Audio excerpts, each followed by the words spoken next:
எல்லோருக்கும் வணக்கம். நான் தான் ஸ்டெலின். வாழ்க்கையில ஒரு சில விஷயங்கள நம்ம லேட்டா தான் புரிஞ்சுப்போம். இதை இப்படி செஞ்சிருக்கலாமே, இப்படி செய்கிறத தவிர்த்திருக்கலாமே அப்படின்னு ஒரு சில விஷயங்கள நம்ம நினைக்கிறது உண்டு. ஓகேவா? ஒரு நிகழ்வு நடந்திருக்கும். ஆனா அந்த நிகழ்வு நடந்து முடிஞ்சதுக்கு அப்புறம் தான் நம்மளோட சிந்தனையில வரும், இதை இப்படி செஞ்சிருக்கலாமே, இப்படி நம்ம பண்ணாம இருந்திருக்கலாமே அப்படின்னு நம்ம ஒரு சில நேரங்கள்ல யோசிக்கிறது உண்டு.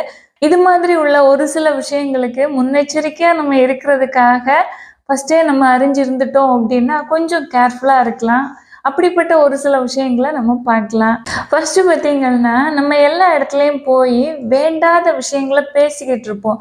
கொஞ்சம் வளவளன்னு பேசுவோம். நம்ம கொஞ்சம் ஓவரா நெறைய பேசுற நேரம், நம்மளோட வார்த்தைகளுக்கு அந்த இடத்துல மதிப்பே இருக்கிறதில்ல. ஒரு சில தருணங்கள்ல ஒரு சிலர் கொஞ்ச நேரம் கேட்பாங்க. அதுக்கு பிறகு அவங்க நம்மள அவாய்ட் பண்ணிக்கிட்டு போகிறவங்களா இருப்பாங்க. எந்த ஒரு இடத்துலயும் நம்ம கொஞ்சம் அதிகமா வளவள அப்படின்னு பேசாம, அதாவது தேவையற்ற விஷயங்களெல்லாம் பேசாம, பேசுறது 2 வார்த்தையா இருந்தாலும் சரி, 3 வார்த்தையா இருந்தாலும் சரி, இல்ல 1 வார்த்தையா இருந்தாலும் சரி, நல்ல வார்த்தைகள, அந்த இடத்துக்கு தேவையான வார்த்தைகள பேசுற நேரம், நம்மளோட வார்த்தைகள அடுத்தவங்க உன்னிப்பா கவனிப்பாங்க. நம்மளோட வார்த்தைக்கு அந்த இடத்துல மதிப்பும் இருக்கும். அதனால எந்த இடத்துலயும் பேசுற நேரம் கவனமா பேசுங்க. இல்லைன்னா நம்மளோட மதிப்பை நம்ம இழக்க வேண்டியது இருக்கும். வாழ்க்கையில எப்போதுமே அடுத்தவங்க என்ன நினைப்பாங்க, அடுத்தவங்க அடுத்தவங்க அப்படின்னு யோசிச்சு யோசிச்சு உங்களோட வாழ்நாட்கள்ல உங்களுக்காக வாழாம அடுத்தவங்களுக்காக வாழ்ந்துகிட்டே இருந்தீங்க அப்படின்னா அது அர்த்தமே இல்லாத வாழ்க்கையா மாறிடும். நீங்க இப்படி அடுத்தவங்க அடுத்தவங்கன்னு யோசிக்கிறீங்க பார்த்தீங்களா, அந்த அடுத்தவங்க உங்களை பற்றி அதிக நேரம் யோசிக்கிறது கிடையாது. நீங்க தான் அதிகமா உங்களை பற்றி யோசிக்கிறீங்க. உங்களை பற்றியே யோசிச்சு அடுத்தவங்க என்ன நினைப்பாங்க, அடுத்தவங்க என்ன சொல்லுவாங்க அப்படின்னு யோசிச்சு யோசிச்சு வாழ்ந்தீங்க அப்படின்னா ஒரு நாள்ல அந்த வாழ்க்கை அர்த்தமே இல்லாத வாழ்க்கையா மாறிடும். ஓகேவா? இந்த மாதிரி உள்ள மென்டாலிட்டி எல்லாம் மாறி ஒரு ஸ்டேஜ் நீங்க கொஞ்சம் மெச்சூர்டான ஆளா மாறின பிறகுதான் ரியலைஸ் ஆகும் உங்களுக்கு. நம்ம ஏன் இப்படி இருந்தோம், எதுக்காக இப்படி திங்க் பண்ணோம், நம்மளோட வாழ்க்கைய நம்ம தானே வாழ்ந்திருக்கணும், நமக்குன்னு சிந்தனை இருக்குது, நமக்கு பசிச்சா நம்ம தானே சாப்பிடணும், அடுத்தவங்க சாப்பிட்டா நம்மளோட பசி ஆறாது இல்லையா அப்படின்னு நீங்களே யோசிக்கிற நேரம் தான் உங்களோட வாழ்க்கையின் மதிப்பே தெரியும். ஒரு சிலர் ப்ரெசன்ட் லைஃப்லேயே உணர்ந்து அதுக்கேற்றபடி கரெக்டாக வாழுவாங்க. ஒரு சிலர் பல காலம் கடந்து தான் சோர்வா இருக்கிற நேரம் இது மாதிரி உள்ள விஷயங்களை யோசிச்சு வருத்தப்படுகிறவங்களா இருப்பாங்க. வாழ்க்கையில உங்களுக்கு நிறைய பிரச்சனைகள் வருதுன்னு வச்சுக்கோங்க. ஃபேமிலியில பிரச்சனை, இல்ல ஒர்க் பண்ற இடத்துல பிரச்சனை, இப்படி பிரச்சனை பிரச்சனை அப்படின்னே நீங்க உங்களுக்கு பிரச்சனையே வாழ்க்கையில இருக்கு அப்படின்னா அந்த பிரச்சனைகள்ல மட்டும் ஃபோக்கஸ் பண்ணவே செய்யாதீங்க. ஒவ்வொரு பிரச்சனைகளுக்கும் ஒவ்வொரு சொல்யூஷன் உண்டு. ஒரு சில பிரச்சனைகளுக்கு நம்ம சொல்யூஷனை தேடி அலைஞ்சு திரிய வேண்டியதில்லை. ஒரு சில காலங்கள் கடந்ததுக்கு பிறகு அதுவே காணாம போயிடும். ஆனா நம்மள சிக்கல்ல மாட்டி விடுகிற விதமா ஒரு சில பிரச்சனைகளை ஒவ்வொருத்தரும் நமக்கு எதிரா தூண்டி விடுவாங்க. அந்த பிரச்சனைகளே நம்ம ஃபோக்கஸ் பண்ணணும் அப்படின்னா நமக்கு எதிர்காலத்தை பற்றி உள்ள திட்டங்களும், தீர்மானங்களும் கண்ணுக்கு தெரியாம போகும். இல்ல கண்ணுக்கு பக்கத்திலே இருந்தா கூட, அதுக்கு மழுங்கி போனது மாதிரி, நம்ம அதுல ஃபோக்கஸே பண்ணாம, இந்த பிரச்சனைக்குள்ளாடியே சிக்கி மாட்டிப்போம். அது மாதிரி இல்லாம, பிரச்சனைகள ஒரு சின்ன ஒரு கல்லா பாருங்க. ஒரு கல்ல நீங்க பக்கத்துல வச்சு பார்க்குற நேரம் பெருசா தெரியும். அதே இது தூரத்துல வச்சு பார்த்தீங்க அப்படின்னா, ரொம்ப குட்டியா தெரியும். அது மாதிரி தான் நம்மளோட வாழ்க்கையில இருக்கிற பிரச்சனைகள ஒரு ஓரமா வச்சுருங்க. நம்மளோட வாழ்க்கையில என்ன வாய்ப்புகள் வருது, என்ன செஞ்சா வாழ்க்கையில முன்னேறலாம், அதை பற்றி மட்டும் ஃபோக்கஸ் பண்ணி நீங்க உங்க பாதையில போயிட்டே இருங்க. அப்பதான் உங்களால வாழ்க்கையில வெற்றி அடைஞ்சு வாழ முடியும். இல்ல அப்படின்னா பின்னால யோசிப்பீங்க. நம்ம இப்படி செஞ்சிருக்கலாமே, இதெல்லாம் ஒரு விஷயமே இல்லையே, இந்த பிரச்சனை தான்.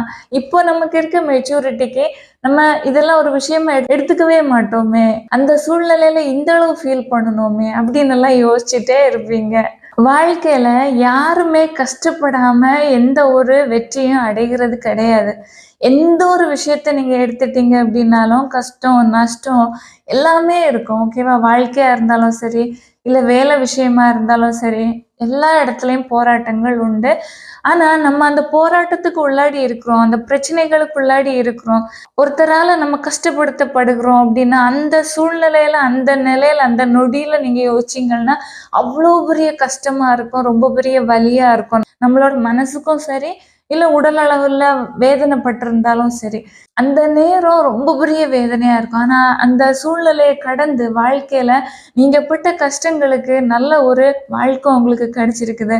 நல்ல நிலையில இப்ப இருக்கிறீங்க அப்படின்னா, உங்களோட பாஸ்ட் லைஃப்ல நடந்த விஷயங்கள நீங்க திரும்பி பார்த்தீங்க அப்படின்னா, நீங்க யோசிப்பீங்க, நம்ம இவ்ளோ கஷ்டப்பட்டோம், வேதனைப்பட்டோம், போராடணும். ஆனா அதுக்குள்ள வெற்றியையும், பலனையும் இப்ப நம்ம அனுபவிச்சுட்டு இருக்கிறோம் அப்படின்னு நிறைவ காண்றவங்களா இருப்பீங்க. இந்த சூழ்நிலையும் ஃபர்ஸ்ட்ல நமக்கு யோசிக்க தோன்றது கிடையாது. லைஃப்ல நெறைய இயர் பை இயரா வாழ்ந்து, வாழ்க்கையில ஒரு நிலையில ஆன பிறகு நம்ம யோசிக்கிற விஷயங்கள் இது. வாழ்க்கையில பார்த்தீங்கன்னா, நம்ம கூட பழகுறவங்களாகட்டும், இல்ல நம்ம சந்திக்கிற நபரா இருக்கட்டும், ஏதோ ஒரு தேவைக்காக, ஏதோ ஒரு விஷயத்துக்காக நம்மகிட்ட வந்துகிட்டு போகிறவங்களா இருப்பாங்க. ஒரு சிலர் நம்மகிட்ட வந்து நிரந்தரமா நம்ம கூட இருக்கிறவங்க மாதிரி இருப்பாங்க. ஆனா, ஒரு சிலரெல்லாம் ஒரு நிமிடம் தான் நம்ம கூட இருந்திருப்பாங்க. ஆனா, அவங்களோட அந்த நினைவுகள் நம்மளோட மைண்ட்ல இருக்கும். ஏதோ ஒரு காரியத்துக்காக, ஒரு காரணத்துக்காக நம்மகிட்ட வந்திருப்பாங்க. அது நமக்கு உதவி செய்கிறதாகட்டும், இல்ல நமக்கு பிரச்சனைய குடுக்கிறதா இருக்கட்டும், எதுவா இருந்தாலும் சரி, நம்மளோட வாழ்க்கையில ஒவ்வொருத்தரும், ஒவ்வொரு உறவுகளா இருந்தாலும் சரி, ஒரு ஸ்ட்ரேஞ்சரா இருந்தாலும் சரி, ஒவ்வொருத்தர நம்ம கடந்து போகிறோம் அப்படின்னா, நம்மளோட வாழ்க்கையில ஒவ்வொரு அர்த்தங்கள் இருக்கும். ஓகேவா? ஒவ்வொருத்தர மீட் பண்றோம். ஒருத்தர வந்து சந்திக்கிறோம், ஒருத்தர் கூட பேசுறோம், ஒருத்தர் கூட பழகுறோம் அப்படின்னா, கண்டிப்பா அதுல ஒரு காரணம் இருக்கும். தொடக்கத்துல அது நமக்கு தெரிகிறதில்ல. கொஞ்ச நேரம் கழிச்சு நம்ம ஒரு சில நேரம் பார்த்துருக்கீங்களா? நம்ம ஸ்ட்ரேஞ்சரா இருக்கோம். ஏதாவது வார்த்தைகள் நம்மகிட்ட பேசுவாங்க. அந்த வார்த்தைகள் நமக்கு மனசுக்கு ரொம்ப ஆறுதலா இருக்கும். அந்த நேரம் யோசிக்கிறத விட, அவங்க போன பிறகு யோசிப்போம். இல்ல கொஞ்ச நாள் கழிச்சு நம்ம யோசிப்போம். நம்மளோட லைஃப்ல இப்படி ஒருத்தர் வந்தாரே! இப்படி ஒருத்தங்க வந்தாங்களே! அவங்க இந்த வார்த்தைய சொன்னதுனால நமக்கு மனசுக்கு ஆறுதலா இருந்துச்சு. அப்படின்னு பின்னால நம்ம யோசிக்கிறவங்களா இருப்போம். வாழ்க்கையில நமக்குன்னு ஒரு பொருள் இருக்கு அப்படின்னா, கண்டிப்பா அது நம்மகிட்ட வந்து சேர்ந்துடும். ஓகேவா? ஒரு செப்பல் ஆகட்டும், நீங்க நெனச்சிருப்பீங்க, இந்த செப்பல் நம்ம கடையில போய் வாங்குறோம் அப்படின்னு. ஆனா, இது எல்லாமே முதல்லே நமக்குன்னு உருவாக்கப்பட்டு இருக்குது. நம்ம ஆனா ஒரு நாள் கண்டிப்பா அத போய் வாங்குவோம். நமக்குன்னு அது குறிக்கப்பட்டு இருந்துச்சு அப்படின்னா, கண்டிப்பா நம்மகிட்ட வந்து சேர்ந்துடும். அது நாடு கடந்து இருந்தாலும் சரி, இல்ல ஏதாவது ஸ்டேட் கடந்து இருந்தாலும் சரி, எங்க இருந்தாலும் சரி, அந்த பொருள் நமக்குன்னு குறிக்கப்பட்டு இருந்துச்சு அப்படின்னா, நம்மகிட்ட வந்து சேர்ந்தே தீரும். அது நமக்காக உருவாக்கப்படுது. ஆனா, அது உருவாக்குறவரோட மனசுல நம்ம இருக்க மாட்டோம். அந்த பொருள் உருவாக்கப்படுது. நம்ம எத்தனை கண்டங்கள் தாண்டி இருந்தாலும் சரி, கரெக்ட்டா நம்மளோட கண்ணுல அது படும். நம்ம அத வாங்குவோம். நமக்குன்னு குறிக்கப்பட்டுட்டு இல்ல அப்டின்னா, நம்ம எவ்வளவு முயற்சி செஞ்சாலும், அது நம்மளோட கையில கிடைக்கவே செய்யாது. எந்த ஒரு பொருளும். ஓகேவா? நீங்க யோசிச்சு பாருங்க. நம்ம நெனச்சிருக்க மாட்டோம். இந்த செப்பல் நமக்கு வேணும். இல்ல நமக்கு இந்த ட்ரெஸ் வேணும் அப்டின்னு ஏற்கனவே இமேஜின் பண்ணி இருக்க மாட்டீங்க. நீங்க பார்த்த நேரம் உங்களுக்கு அது புடிக்குது. ஆனா, அது பல நாட்களுக்கு முன்னாடி, ஆண்டுகளுக்கு முன்னாடி தயாராகியே வைக்கப்பட்டிருக்குது நமக்காக. இந்த விஷயங்கள் எல்லாம் ஃபர்ஸ்ட்டு உங்களுக்கு தெரிகிறதில்ல. ஓகே நம்ம மணி குடுக்குறோம், வாங்குறோம் அப்படின்னு. ஆனா, கொஞ்சம் நாட்கள் போன பிறகு கொஞ்சம் மெச்சூர்டான பெர்சனா இருக்கிற நேரம் நீங்க திங்க் பண்ணி பார்த்தீங்கன்னா உங்களுக்கு தெரியும். ஆமா அந்த பொருள் நமக்காக உருவாக்கப்பட்டிருக்குதுல்ல அப்படின்னு யோசிக்க தோணும். ஒரு சிலர வாழ்க்கையில பார்த்துருக்கீங்களா? ரொம்ப அன்பு செய்வாங்க. ஆனா, அவங்களோட அன்பு அலட்சியப்படுத்தப்படும். கண்டுக்க மாட்டாங்க. மனைவியா இருப்பாங்க. அவங்க கிட்ட இவளோட கடமை. இத செஞ்சு தான் ஆகணும். இந்த வீட்டு வேலைகளெல்லாம் செய்யணும். அதுதான் கடமை அப்படின்னு நினைப்பாங்க. கணவராகட்டும், அவங்க கண்டிப்பா இப்படி வேலை செஞ்சு தான் ஆகணும். சம்பாதிச்சு தான் ஆகணும் அப்படின்னு நினைப்பாங்க. இது அவங்களோட கடமைகள் அப்படின்னு நினைப்பாங்க. ஆனா, அதுல இருக்கிற வேல்யூவ அவங்களோட அந்த கடின உழைப்பு, உடல் வலி எத பற்றியுமே யோசிக்காதவங்களா இருப்பாங்க. இது எப்போ அவங்க உணருவாங்க அப்படின்னா, அந்த அன்பான உறவு தன்னை விட்டு போகும் பார்த்தீங்களா? நிரந்தரமா போயிடும்ல. இந்த உலகத்த விட்டே போகும்ல. அப்பதான் அவங்களுக்கு தோணும். ஏன்னா, அவங்க இருக்கிற நேரம் எல்லாமே சீரா இருக்கும். நிறை குறைகள் இருந்தாலும் எல்லாமே கரெக்ட்டா நடக்கும். ஆனா, அந்த ஆள் இல்லாத நேரம் எதுவுமே நடக்காதது மாதிரி இருக்கும். எல்லாம் இழந்தது மாதிரி இருக்கும். நமக்கு வலது கையா இருந்தவங்க காணாம போனது மாதிரி இருக்கும். இது இழந்த பிறகு தான் பலரோட வாழ்க்கையில உணருவாங்க. இது பின்னால உணர்கிறதுக்கு பதிலா இருக்கிற நேரமே உணர்ந்து வாழ்க்கைய நல்லபடியா வாழ்ந்தாங்கன்னா நல்லா இருக்கும். நெறைய பேரு பின்னால எல்லாம் இழந்து முடிஞ்சதுக்கு அப்புறமா நம்ம இப்படி நடந்துக்கிட்டோமே, இப்படி செஞ்சுட்டோமே அப்படின்னு யோசிக்கிறவங்களா இருக்கிறாங்க. வாழ்க்கையில இருக்கிறத வச்சு நிறைவா நிம்மதியா வாழணும். ஓகேவா? இல்லாத ஒண்ண வச்சு நினைச்சுட்டே இருந்தீங்க அப்படின்னா, இருக்கிறவைகள் எல்லாம் வந்து உங்களோட கண்களுக்கு தெரியவே செய்யாது. அது எவ்வளோ நல்லதா இருந்தாலும் சரி, விலை உயர்ந்ததா இருந்தாலும் சரி, தரமானதா இருந்தாலும் சரி, அதெல்லாம் ஒரு பொருட்டா தெரியவே செய்யாது. குப்பையா நினைச்சுட்டு, வேற உள்ள விஷயங்கள தான் மேன்மையா நினைப்பீங்க. நமக்கு அது கிடைக்காதுன்னு தெரியும். அது நம்ம கையில வராதுன்னு தெரியும். இருந்தாலும் அத பத்தியே யோசிச்சுட்டு கம்பேர் பண்ணி லைஃப்ப வாழ்ந்தீங்க அப்படின்னா, உங்களோட நல்ல லைஃப்ப நீங்க இழக்க வேண்டியது இருக்கும்.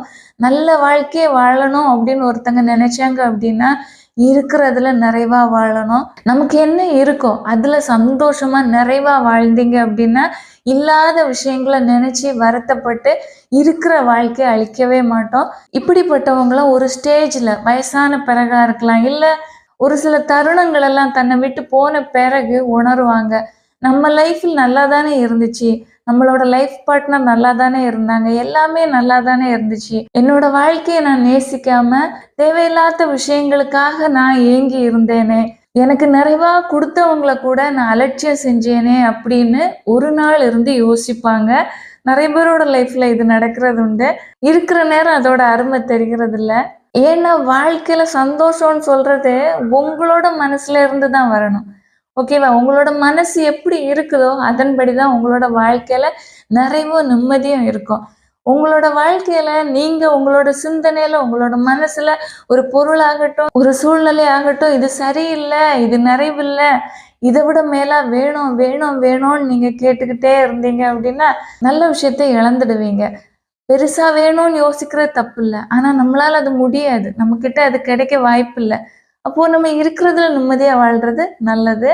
வாழ்க்கையில நல்ல ஒரு வாழ்க்கை வாழணும் அப்படின்னா, நீங்க உங்களோட சிந்தனைய நல்ல சிந்தனையா வச்சுக்கங்க. தவறான விஷயங்கள நினைச்சுக்கிட்டு, இதுதான் நல்ல சிந்தனை அப்படின்னு நினைக்காதீங்க. நல்ல விஷயங்கள் சொல்றது உங்களோட மனசுக்கு சந்தோஷத்த குடுக்கும். உங்களோட மனசுக்கு கோபத்த குடுக்காது, ஆத்திரத்த குடுக்காது. அமைதிய குடுக்கும். அன்பா வாழ்றதுக்குள்ள வழிய காட்டும். அதுதான் நல்ல ஒரு வாழ்க்கை வாழ்றதுக்கான ஒரு வழி. யாரும் சரி தன்னோட வாழ்க்கைய இழந்ததுக்கு பிறகு யோசிச்சு எந்த ஒரு பலனுமே இல்ல. வாழ்க்கைய நேசிச்சு வாழ கத்துக்குங்க. உங்களோட இந்த தருணத்தை இழந்துட்டீங்க அப்படின்னா, பின்னால யோசிச்சு எந்த ஒரு பலனும் இல்ல.